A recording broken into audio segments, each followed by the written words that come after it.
Welcome back to Life with Gordon. I'm here today boarding the new Disney cruise ship, the Disney Wish.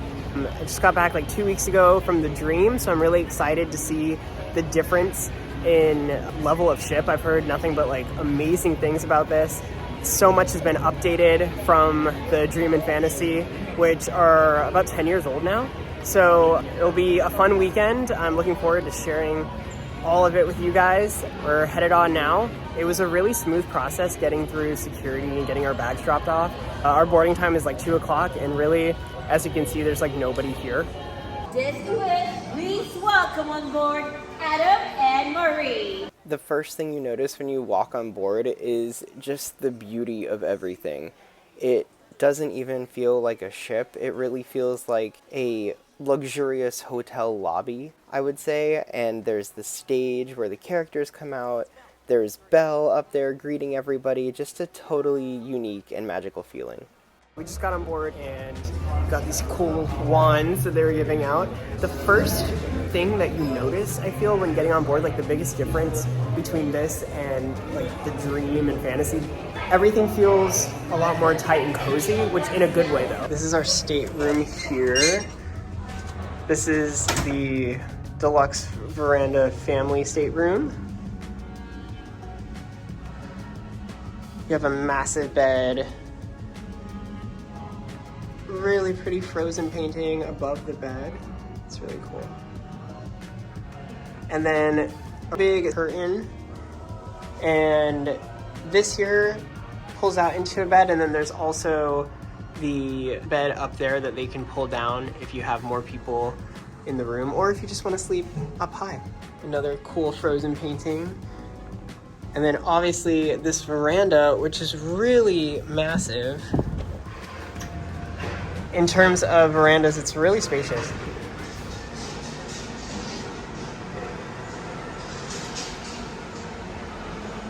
So we just completed the muster drill and we came here to our stateroom, which is so big and nice. It's brand new. You can tell that everything on the ship is just brand new, everything's shiny. Now we're gonna head up to Senses Spa to try and get the rainforest room for the weekend. If you haven't done the rainforest room, I definitely recommend it. If you're an adult, it's a perfect place to escape from younger passengers running around screaming all the time. So we're gonna head up and see if we can get that for the weekend and explore the ship a little bit before we embark. We just had the safety briefing and the evacuation drill, and it is pouring rain outside, so we're currently hiding in Marceline Market. There's nobody here. When it comes to Disney cruises, there's so many places, especially on the Wish, that I've noticed that you can just get away from all the hustle and bustle and like all the people to really relax and find your own space and clear your head a little bit. It's a really unique thing, I feel, that Disney offers on their cruise ships. We're underway now. We just left Port Canaveral. We're actually heading into a storm, so the ship keeps rocking back and forth. I heard a lot of things about how the ship has a lot better stabilization than the other ships, but so far it's been just as rocky. Here is the main hall and atrium area. Down there's the stage. This is Disney Wish. At night, I've heard that this whole thing can light up, so that'll be cool to see later. And then down there is the guest services area. All the stores are closed right now, like Mickey's Mainsail up here, but once we get around 6 o'clock or so, they'll open up. Over there is Captain Minnie. She's doing a meet and greet over there right now. Most people are at dinner right now or heading there for the first seating, so we're just gonna go explore. We made it to Senses Spa. We got the rainforest room for the entire sailing, so we're gonna go check it out. We just finished over at the rainforest room. I didn't really film in there tonight because I was gonna do that in the morning when there's not so many people there. Now we're just walking around Mickey's Mainsail looking at some of the Wish specific souvenirs, and they actually have a lot in stock right now. We kind of want to shop now before everybody realizes it's open and then takes it all. They have a ton of inaugural merch. Hoodies are kind of cool. Some t-shirts. They have this teal coin here, and Alex and Annie.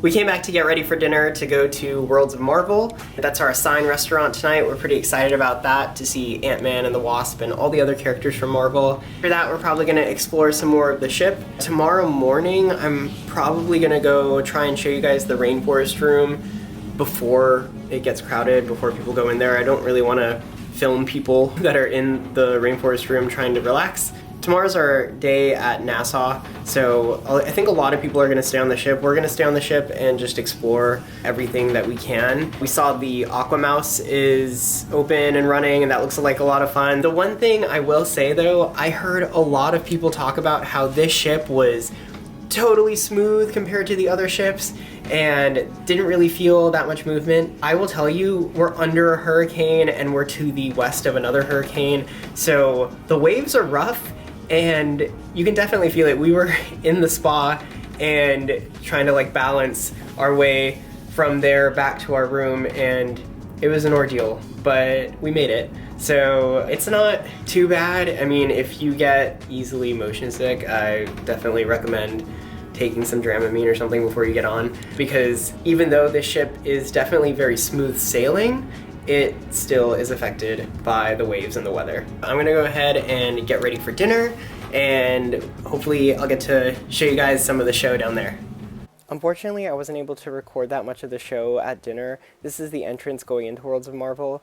The show itself is kind of chaotic, and the restaurant itself is very cramped. It's the most cramped restaurant out of all of them on the Wish, so just know that going in that it might not be for everybody. After dinner, we were on our way to the Hyperspace Lounge, which is the Star Wars Lounge, and we decided to stop in the Grand Hall to watch the Good Night show that they put on for younger guests on board, and really it was pretty cute.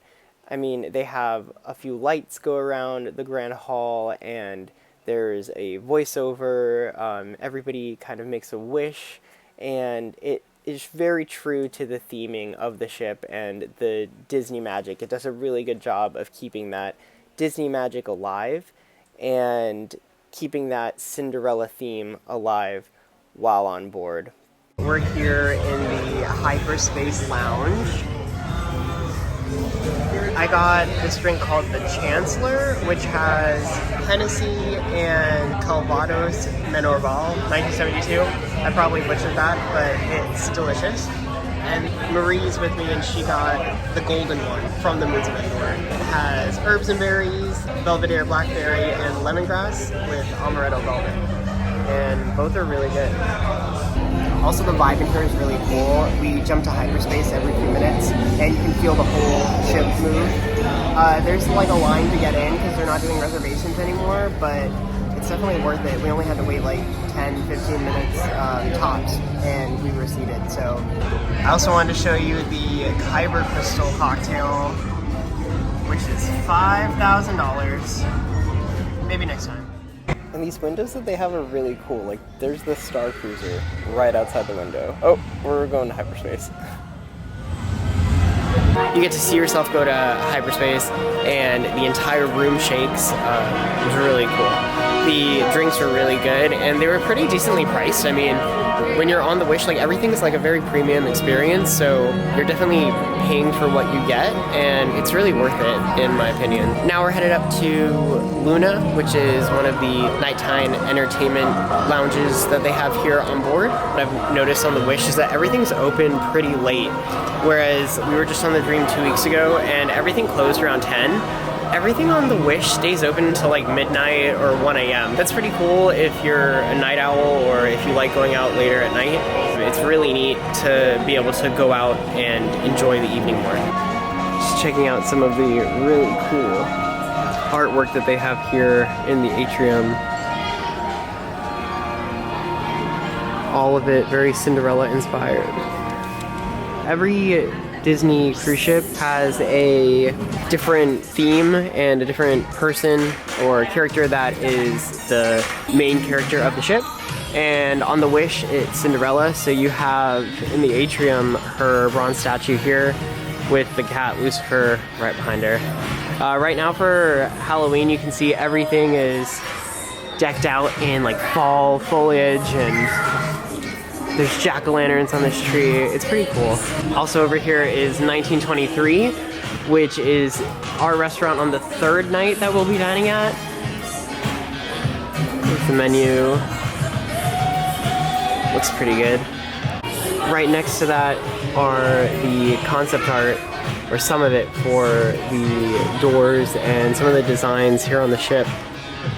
Different swatches, things like that. Some of the carpet swatches. Here's a model of the Grand Hall, scale model. It's pretty cool. And then you have the Grand Hall character concept art. And then if you come over to this side of the Grand Hall, there's some more art. We have Moana here with Maui. And then we go over here to Sleeping Beauty, Princess Aurora, and Prince Philip.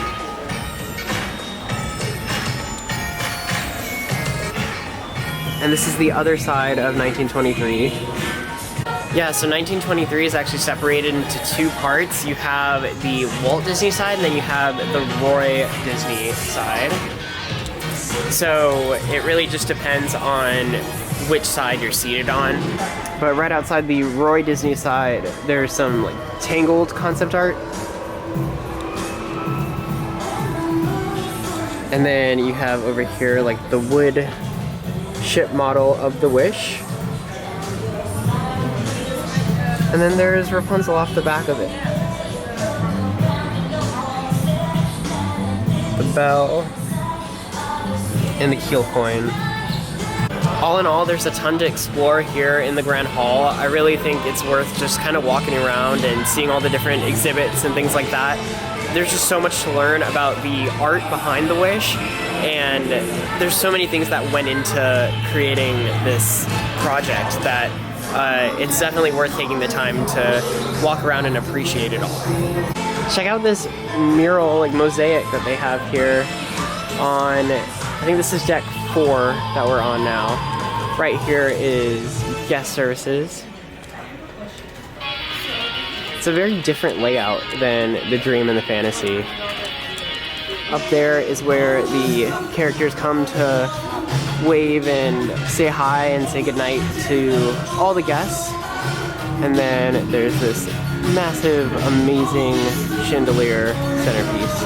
So we're right outside Luna right now, and you can see in there everybody's doing the silent disco, where they give everybody headphones and then you just dance.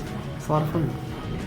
This is the upper deck of Luna, and you can actually see down into the silent dance party. It's pretty cool. And then right across from that, when you are on deck 5? Yeah, deck 5. Right across from Luna is Keg and Compass, which is open until midnight. So if you want kind of like a late drink, it's a pretty cool place to come. We decided to pop into Keg and Compass just to look at the menu real quick. Looks pretty good. It's all separate, so you do have to pay for everything here. But I mean, some of the food looks delicious, like the bangers and mash. They have fish and chips. Yeah. And then you can come in and watch the game or watch a fight. It's pretty cool. It's like a pretty traditional pub bar. So that is going to be it for Embarkation Day. We got on in Orlando, or Port Canaveral, and we were really hightailing it to Nassau tonight. Finally, the ship has kind of calmed down. The seas have kind of calmed down, and we're not rocking so much, but we're still going pretty fast. We just passed a couple different cruise ships outside, so yeah. But tomorrow, it's going to be a Nassau day. We're probably going to stay on board. I mean, maybe go off for like a keychain or something, but mostly stay on board and kind of show you guys the ship without a ton of people, hopefully. I mean, I've heard that everybody's gonna stay on, so it's probably gonna be crowded, but hopefully we can get on the Aqua Mouse, because that looks like a lot of fun.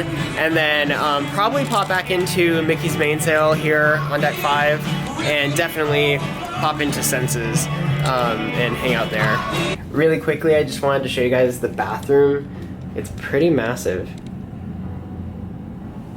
Yeah, and the water pressure is really good. It feels a lot more like a hotel bathroom rather than a cruise ship bathroom. I mean, it's just wide open, and the color scheme is not that like traditional red and blue and white tile that Disney tends to put on all of their bathrooms. So we got back to the room, and here's this lobster on our bed, along with some good Dove chocolates.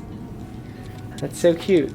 And then they turned down my bed over here, this little couch. I'm letting Marie have the nice mattress, and I'm taking the little couch bed. I don't really mind it. It's not as bad as how it was in the Navy, so I'm totally okay with it. But thank you for watching. Like and subscribe if you haven't already, and I'll see you guys tomorrow for a more comprehensive ship tour, stopping at Senses, stopping at Mickey's Mainsail, really just exploring it all while everybody's in Nassau. See you then.